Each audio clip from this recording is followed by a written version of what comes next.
Now then, David, to say you were a bit of a rogue is you were a bit of a rogue by the sound of it. Yeah. Starting very, very young.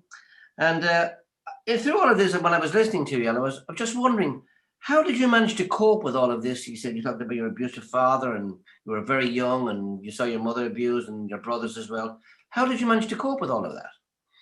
I think that was the key, is that I didn't cope. I Right. didn't cope. And so instead of coping with it, I learned to vent. And so I took my aggressions, like you just basically in that small section got a glimpse of what my lifestyle was like. But actually in the nitty-gritty of it, I was violent to my mum.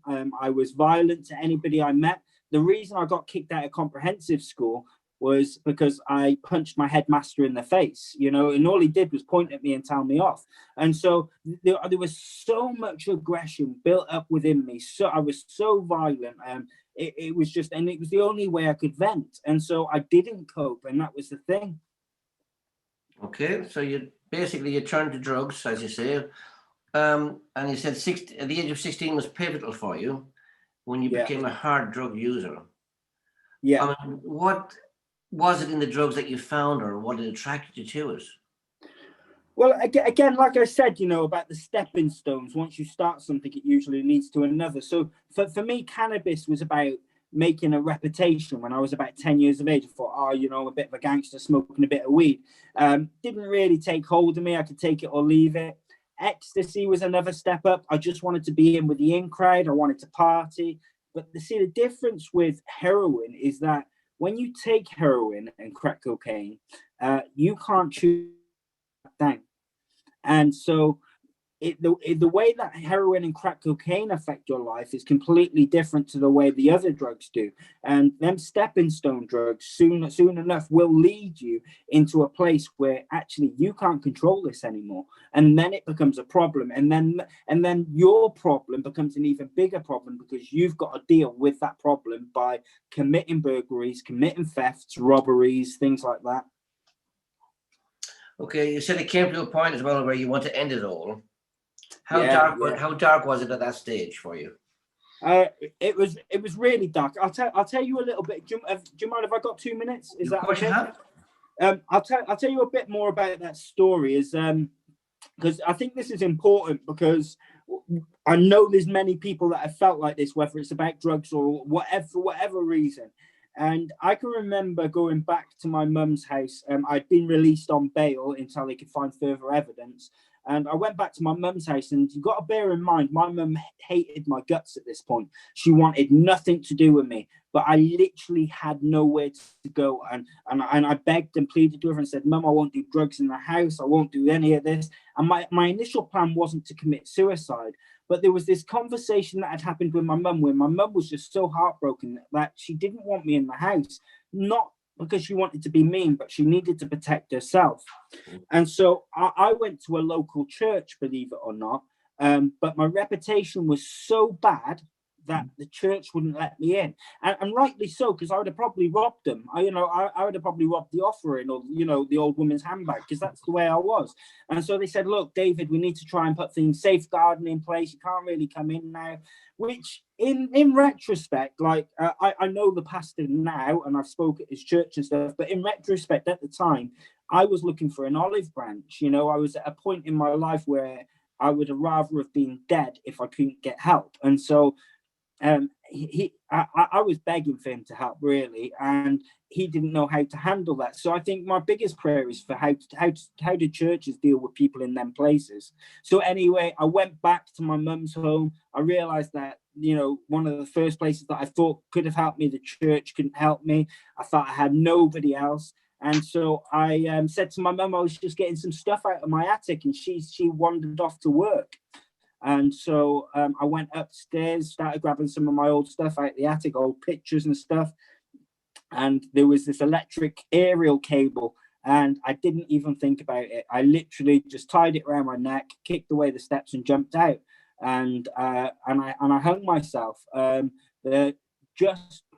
don't understand. By God's grace, my mum had forgotten something. She came back into the house. She came and grabbed me by the legs, and she was trying to help me back under the ladder, trying to pull this loose from around my neck. And it was just chaos, absolutely chaos, you know. And this was the kind of thing she couldn't cope with anyway. I see. Okay. And you said, of course, you went to prison then, and you came out, and you went to this lovely meeting in, was it down in Wales? And you It heard was, these yes. ladies telling you about Jesus. I And know you the Spanish guy down the pub. Jesus. Yeah. In all of this, I mean, you briefly went over it, but how was the transition? How did you actually get saved, shall we say? Yeah. I should have went into that really. It was a funny story. See, I went into Victory Outreach UK based upon the fact that they were going to introduce me to this Jesus guy that was going to change my life. And to be fair, I just didn't understand. I didn't understand faith. I didn't understand God. I'd had people tell me they were praying for me before. I just didn't understand it. And so when I went into Victory Outreach, which was a Christian bubble, I was bombarded with scripture, love, prayer. People wanted to give me stuff and you know what? Back in prison, if somebody give you something, they want a double bubble back, you know. But I go into this Christian rehab, and they were giving me stuff, and they wanted nothing from me. It was unconditional love, and it didn't matter where I'd be, what I was doing, or where I was going. They just wanted to love me. They wanted to love me, love me, love me, and it was something I'd never experienced before. But I had a hardened heart, and I didn't trust anybody, and I was very unforgiving, and I just still wanted to hurt people. So it was a bit of a process for me, really. I went to a lot of church services. A guy named Richard Taylor took me under his wing for a little bit, encouraged me to see it through, and I fought through. And then it was about 3 months into my rehabilitation program that I went to a conference, and it wasn't even a gospel message that he was preaching. I can remember it to this day. And David was preaching on vision, just having vision for your life. And God just really spoke to my heart about Jesus, how he had a vision for my life.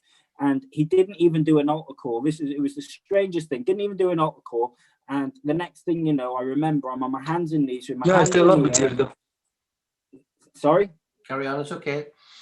Carry on. So the next thing you know, I'm at the altar in front of 1,000 people behind me with my hands in the air, and I'm on my knees just weeping and crying.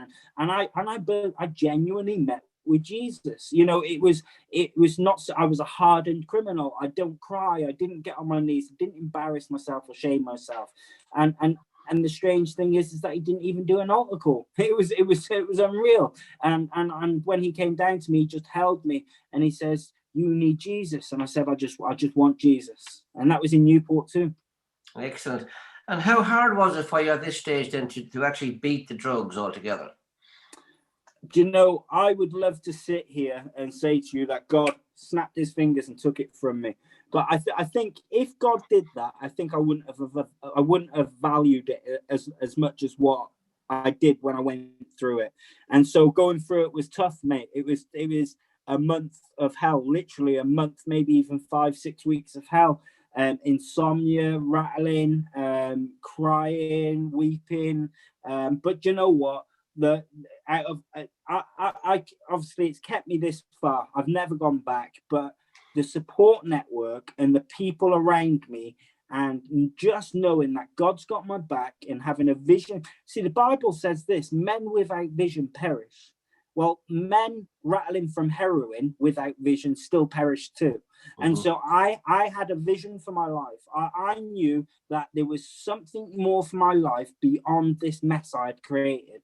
And so I hung on to that vision that I believe God gave me. And I fought for it with everything I have. Because sometimes God's in the battle with you, but you've got a battle along with God, you know? And it was tough. It was hard. Well, now that you've beaten it, and is it still a struggle today, or are you over that now? My biggest struggle is being married to a Scottish wife. No, drugs, an absolute no, never. It doesn't even become a thought anymore. My wife can vouch for me that on this. Just a few weeks ago, we were walking past a shop and I found a bag of cocaine. You know what I mean? And so it was just the strangest thing for me. So you just walk in and you just bring it into the police station, and and so drugs. Don't even entertain it. If at the very worst, a paracetamol if I've got a headache. The 2 P's, prayer and paracetamol. But we're talking, that was 2008 when I got saved. So we're talking quite a while since. 12 years ago, yeah. Now, you said the first thing you wanted to do, of course, was to tell your brothers and your mother. Yeah, tell us how that came about. Was that hard? Go and see them and speak to them? Yeah. It was a tough conversation because my one brother, Simon, who had been in the psychiatric ward because of all the drugs he'd taken, actually became right in his right mind again. He started doing really great, not touching drugs. He was basically just living his life. He was working a normal job, not committing crimes. And so I think for him, he was probably the hardest one to tell about Jesus because he felt he had no need for him. Mm-hmm. You know what I mean? Because he was just normal in such a way. And so he was probably the most difficult one. So I didn't bombard him with scripture. My mum, on the other hand, she believed in a God, but didn't know who God was.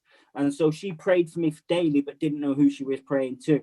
And so me coming home and living with her when I got out of rehab, I just witnessed to her with the life that I lived around her. And she said this to me, and she can vouch for me on this. She said, there is no doubt in my mind that there cannot be a God, and that God cannot, and that God has to be Jesus. And the reason I know is because he changed you and you were unchangeable. So even from the start, you've been a fantastic witness. I think you naturally become a light for Jesus. Your words change. You stop swearing. You start your whole demeanor changes, and you become a light in a dark place. So for me, just being that example for my mum was enough for her to want that change. But it was really funny actually because my mum didn't change there and then. She didn't say, right, I'm going to become a Christian. It was about 6 months, maybe even a year later, I was at the other end of the country preaching at a school and a school event. I came back and I just felt God on my heart to say, your mum's ready. So I video called my mum on the side of the motorway. And I said, listen, it's going to sound really strange. I said, but Jesus has just told me that he wants you to receive him. And she broke down crying and she said, I've just been on my knees in my bedroom praying for what you have. And so she was already on her knees praying to Jesus, saying, I want what my son has, as I called it. Hallelujah. And excellent. And did you ever get the chance to speak to your dad again or reconcile with him? Or yeah, so it's a difficult one with my dad. I have tried, and I would love the opportunity to get alongside him and pray with him, and or even just say, look, hey, water under a bridge. Let's build on something. One thing I'm mindful of is that I was my dad. When I look at my dad and the violence and the crime and everything else he did, I was that man. And so if God can move in my life, then God can move in his life. And so sadly, I've never had the opportunity to. I've witnessed to my brothers. My brothers are all saved, and my mum's saved, and they're changed. But no, I'm still praying, man. I'm still praying. I believe that Jesus can make a way in any situation. Fantastic. You've turned your life around from a chaotic family life to your own lovely family. Tell us a little about your own family, about the lovely Scottish wife you have, Abigail, and your 2 lovely children. Where did you meet her? God's been really gracious. So when I got saved, and so this is a perfect opportunity to tell you about after the mess, really. And so after I got saved, I came out of rehab. I lived with my mum. I started doing some outreach work and doing some training with crime reduction and initiative, learning counseling skills and working with other addicts and criminals. And so there was a passion in there already to go back to that same place that I came from and help others. So I started doing that and slowly doing itinerant stuff. So traveling from my local churches and sharing my story and things like that. And then after a short period of time, I decided that maybe a move was on the need. Maybe I needed a fresh start in a fresh place to do new things. So I was offered a position as a support worker in a Christian home, supported living for people like criminals. And so I went up and worked for them for some years, and then went to Bible college. And that's where I met the lovely Abigail. So Abigail was finishing her degree at Bible college while I was starting my degree at Bible college. And they call it's not Mattersey Bible College, they call it Mattersey Bridal College. Funny you should say that. My daughter actually met her husband at Mattersey Bible College as well. And she worked there for many years as an administrator. Yeah, it's got a reputation. And so, go on. Go on. I was going to tell us about your girls as well. Yeah, so I've got my beautiful 10-year-old daughter, Holly, who is my stepdaughter, who's an absolute credit. I mean, she is just on fire for Jesus. She's a mini evangelist. She loves everything I do and wants to do it too. And we've not long just had another child between myself and Abby. We have a 1-year-old named Summer Rose. And so we live together now in South Yorkshire, which is where we run Emerge Ministries from, which I'm still actively doing online because of COVID and stuff like that. I'm very active within my church, preaching, serving, and doing what I do. Yeah. I was going to ask you to tell us a little bit about the Emerge Ministries and how, the schools that you go into, what age groups that you speak to. Yeah, so it varies really. So Emerge Ministries was birthed with a guy called Barry Woodward. So Barry Woodward took me under his wing. He's got a book out called Once an Addict. And so he mentored me for some years, and he really just took a hold of me and helped me to be creative with the way I tell my stories, and opened up a few opportunities for me to go into some schools and some prisons. And so it kind of worked where I was going into Cat C's, Cat B's prisons, and then going into a few Cat A's, which is, top end prisons. Mm-hmm. And then I started doing secure units, which is, you're talking 12, 13-year-old kids, doing massive sentences. And then the school scenario, the strangest thing about the school scenario is, as I mentioned earlier, I got kicked out of school for punching my headmaster. Well, that same teacher now pays me to go back into that school and talk to his kids. It's only God can do something like that, Yeah. And so it's surreal. And so mainly I try to keep it, comprehensive school and age and above, because I think, there's a need, but there's also a need under that as well. Mm-hmm. People need to know that, coming out of this, because I was 8 years of age smoking fags, 10 years of age smoking cannabis, and so there needs to be an awareness. Obviously, we need to be gentle. My daughter at 9 years of age, she knows my story, and because she's heard it many a times on the radio and things like that. But that's gave her a healthy awareness. Excellent. How you mentioned COVID? How has it affected your ministry, and what have you done to adjust to it? Yeah, again, I think a lot of it started to be online. What we can do, I worked with a friend of mine who's a prison chaplain in Newhall, in a ladies' prison, and I started collecting testimonies of a lot of other ex-addicts who are now saved or in ministry or doing stuff. What we started doing, we started writing out a short 500-word testimony, and we were printing them off, making them look smart, decent, and we were sending them into every prison cell that we could, because the issue is that we couldn't physically go into the prisons, and we couldn't physically get the chaplains to go into the prison cells because COVID could spread. And so what we decided is, if we can get testimonies of the goodness of God, and even if we just slot them under the prison cells, gives them something to read, and at the very least, if they don't read it, they can roll it up and smoke it as a Rizzler paper with a tobacco. You know what I mean? It will come in handy whichever way. And so so we started doing that. So I was doing a little bit of stuff online there.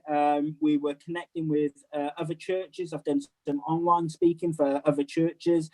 My home church, I was just preaching that last week, and I'll be doing again in a couple of weeks.